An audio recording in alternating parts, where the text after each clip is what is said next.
ആത്മജ്ഞാനം എന്ന് പറഞ്ഞാൽ, തസവ്വുഫ് എന്ന് പറഞ്ഞാൽ അത് മുഴുവനും മര്യാദകളാണ്.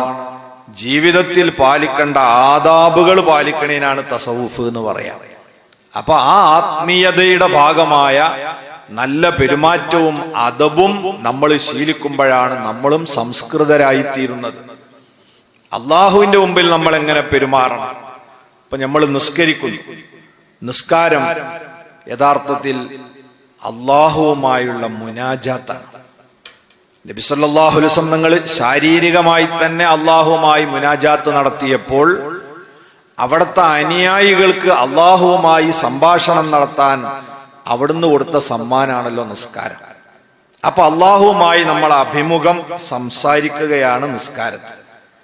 അതുകൊണ്ട് തന്നെ അതിന്റെ ഇടയിൽ നബി സല്ലല്ലാഹു അലൈഹി വസല്ലം തങ്ങളല്ലാത്ത വേറെ ആരോടും സംബോധന രീതിയിൽ സംസാരിക്കാൻ പാടില്ല.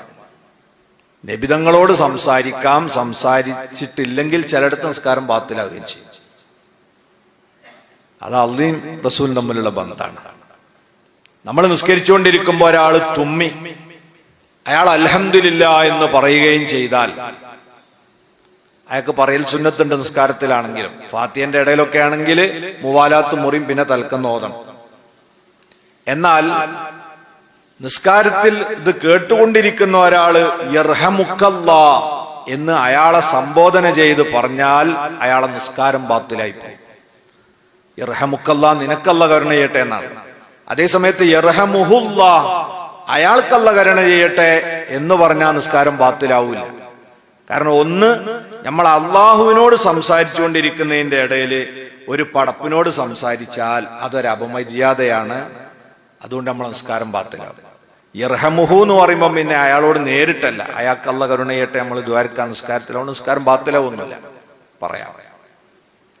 എന്നാൽ നബി സല്ലല്ലാഹു അലൈഹി വസല്ലം തങ്ങളോട് നമ്മൾ സംബോധന ചെയ്ത് തന്നെ പറയേണ്ട സ്ഥലമുണ്ട്. അസ്സലാമു അലൈക അയ്യുഹൻ നബിയു, ഓ നബിയെ അവിടത്തേക്ക് അല്ലാഹുവിന്റെ സലാം ഉണ്ടാവട്ടെ. അത് പറഞ്ഞില്ലെങ്കിൽ ആ നിസ്കാരം ബാത്തില്ല. അത് നബി തങ്ങളുടെ അസാധാരണത്വമാണ്. കാരണം അള്ളാഹനെ നമുക്ക് പറഞ്ഞെന്നും പരിചയപ്പെടുത്തിയൊക്കെ ഈ നബിയാണ്. ആ നബി മുഖേനല്ലാതെ അള്ളാഹുലേക്ക് നമ്മൾ എത്തൂല. അതേപോലെ ആ മുനാജാത്തില് നമ്മളിങ്ങനെ അഭിമുഖത്തിന് വരുമ്പം നമ്മൾ പാലിക്കേണ്ട ആദാബുകളുണ്ട്. അത് നമ്മൾ പാലിച്ചിരിക്കണം. അതിലേറ്റവും പ്രധാനപ്പെട്ട ഒന്നാണ് നല്ല വസ്ത്രം ധരിക്കുക. അള്ളാഹുവിന്റെ മുമ്പിൽ നിൽക്കുമ്പോൾ നല്ല വസ്ത്രം ധരിക്കുക. നമ്മളൊരാളെ കാണാൻ പോകുമ്പോൾ, ഒരു പ്രധാനപ്പെട്ട ഒരാളെ കാണാൻ പോകുമ്പം പരമാവധി നല്ലത് എടുത്തിട്ടല്ലേ പോവാ. നമ്മളും അങ്ങനെ തന്നെയാണ്. പള്ളിയിലൊക്കെ